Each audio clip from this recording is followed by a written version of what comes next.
So let me just show you a song that you can learn to start off with. Yeah, if you only know two chords. Here's a chord E minor and another chord A major, and we play a bit of Santana. Yeah, go listen to Santana. Um, Old school, I know, but Santana plays with a lot of feel and groove. He's got a whole band which has got a groove going. I love to see people play with groove, uh, and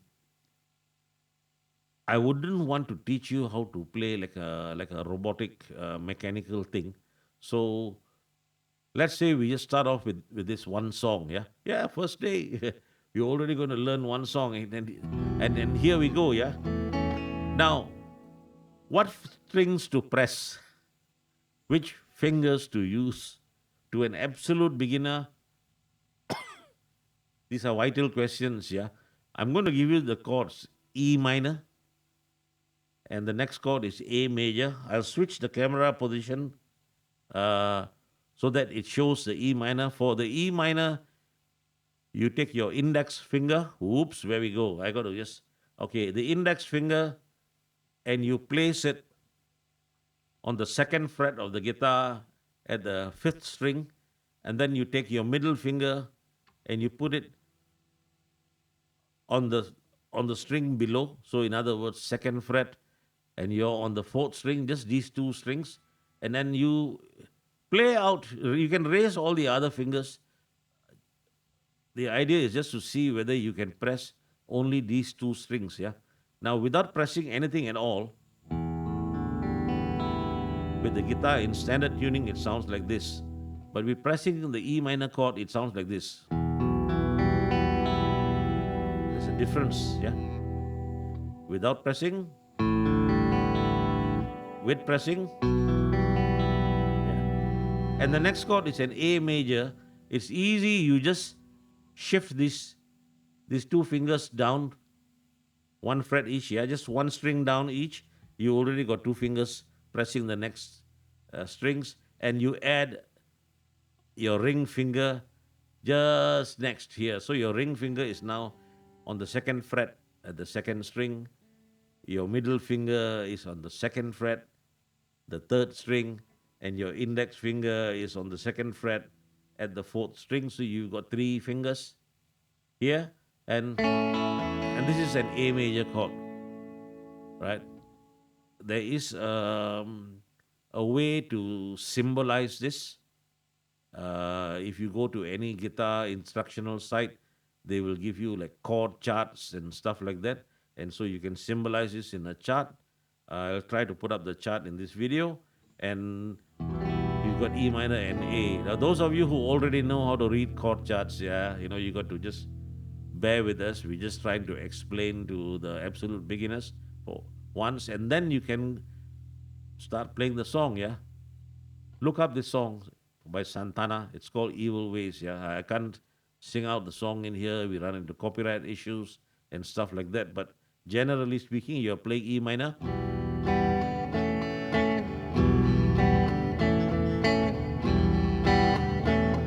And if you look at the video, it will show even my right hand movement. And what I'm doing is I'm just playing the strokes down, down. Then for A, down, down. I'm starting off with this down, down, down, down.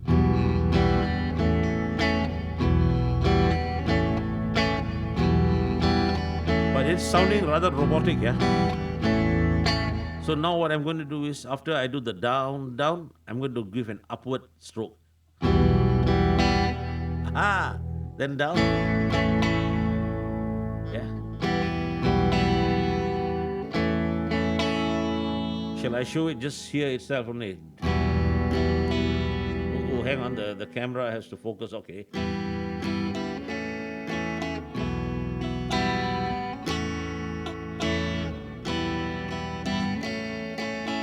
Yeah, so now you're doing down, down, up, down, down, up, down, down, up, down, down, up. And you might be You're thinking, what on earth is going on? Well, I'm playing E minor, A, E minor. Now, here's the marvelous thing, yeah. If you also sing a little bit, you can sing along to the song, yeah. You know, you got to change your evil ways, yeah. Hey, hey, that's the song, yeah. Da da da da da da da da. Da da da da da da da da da. To give you, a better idea of where this sits in with the song, let's bring a drummer into the picture and have the drummer play a kind of a drum beat and play along. Yeah, when you are practicing, it's often good to have something that gives you a sense of the timing. A metronome could be something, but it's very mechanical. In my case, I use metronomes, and I have a drum machine here anyway. I do live streams. So here we go. Look at that. I've got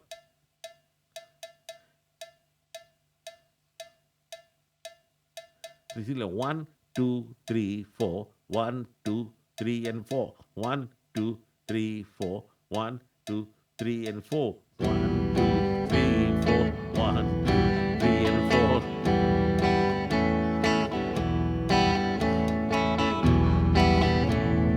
Down, down, up, down. So you can do that.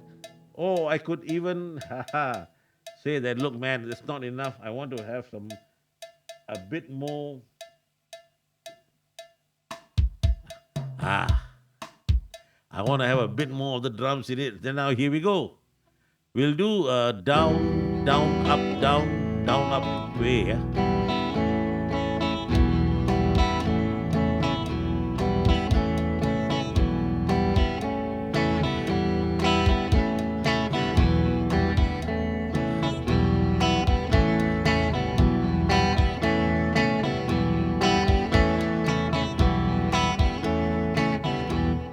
And for this lesson number one's guitaring, that's what your lesson for today is, playing E minor and A. If you are having difficulty with playing these chords, send me a message or something.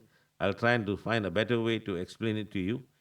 If you are somebody who already knows these chords, or let's say, okay, you didn't know and you tried it and then it took you about like one day or half a day to already get this, and you're saying, is that all? What a boring lesson. I didn't learn anything more today. You can learn a little bit more, but small steps in the beginning, yeah. But if you find E minor and A to be too easy, you can also go to this A minor and D. Aha.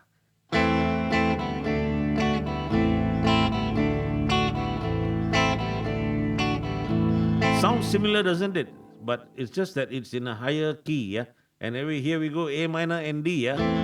And how to hold a D? You can see it in the picture.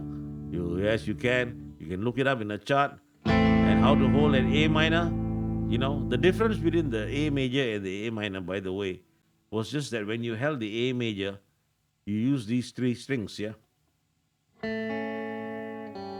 For the minor, instead of pressing this note, you went one fret lower. I'm avoiding using like technical musical terms and stuff like that. Just want to give you a picture. But from A major to A minor, we just moved one finger a bit lower, and then we found a way to arrange it. There's no way to get this finger to flip over the other side. So we just switch the position of our fingers, yeah. Assuming I played A major like this finger then switches over to this position here. Let's switch the camera. Okay. So anyway, we do, this is A major, this is A minor. Can you hear the difference in the sound? And then the next chord is D. And so we've got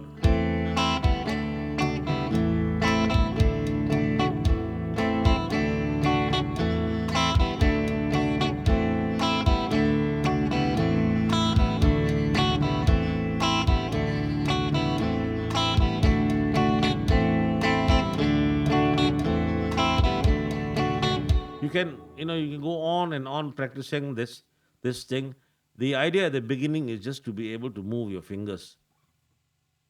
Now you can probably see why I said that if you're an absolute beginner, if you're using a guitar and it's difficult to press the strings, just change the strings to lighter gauge strings, yeah. Because w- w- if you're using heavier gauge strings or normal-ish acoustic guitar strings, and if this was your first attempt, even these few minutes of playing and you're already going, oh, my fingers hurt.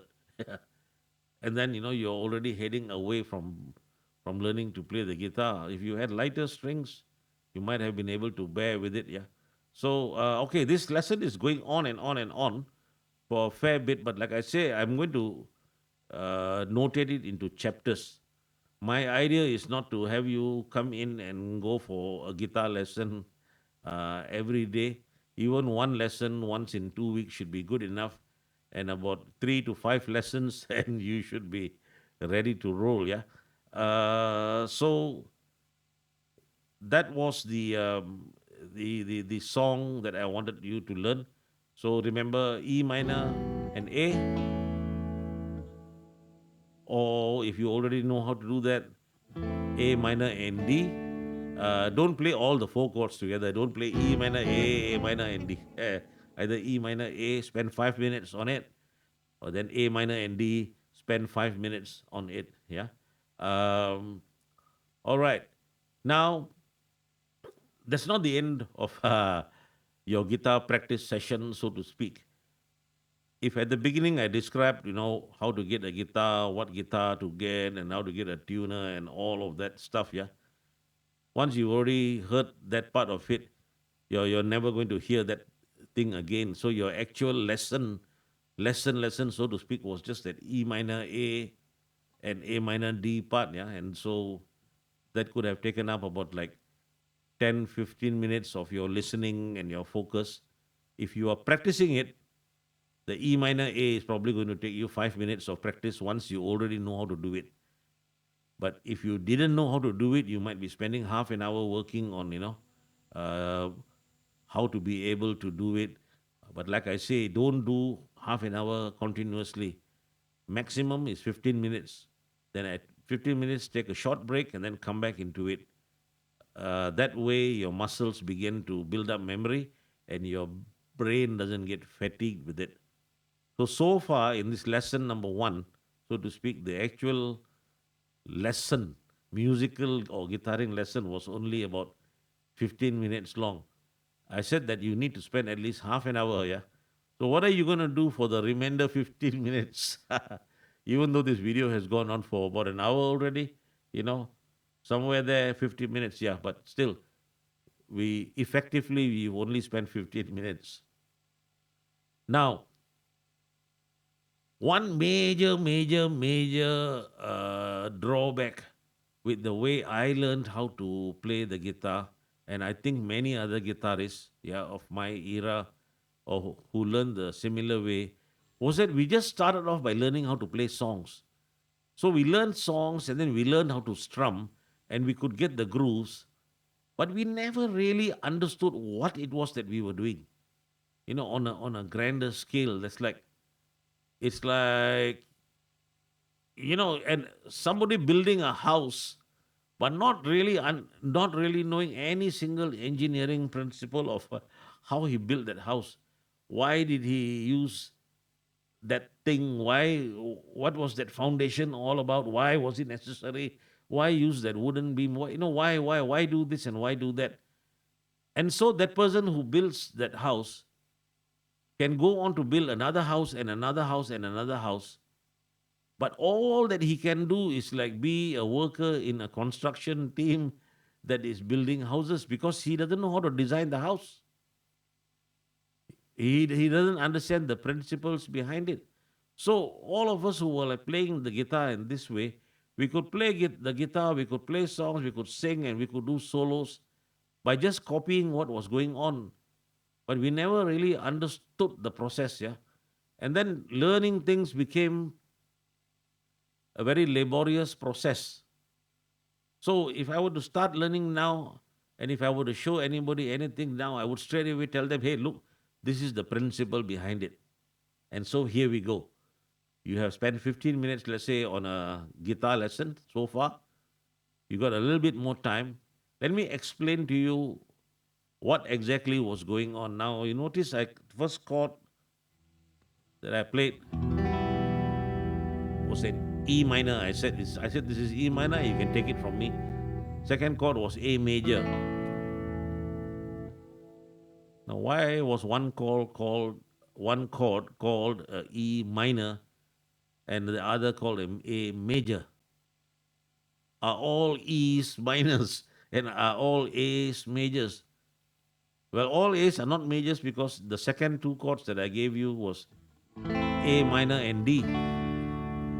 And so A could be a minor or it could be a major, right? And I told you that in order to switch from an A major to an A minor, it just only required actually a shift in position of one of the fingers to a position just beside it. So there must be something going on here with this major and minor business, yeah? So, okay, here's where we have to understand how music is organized.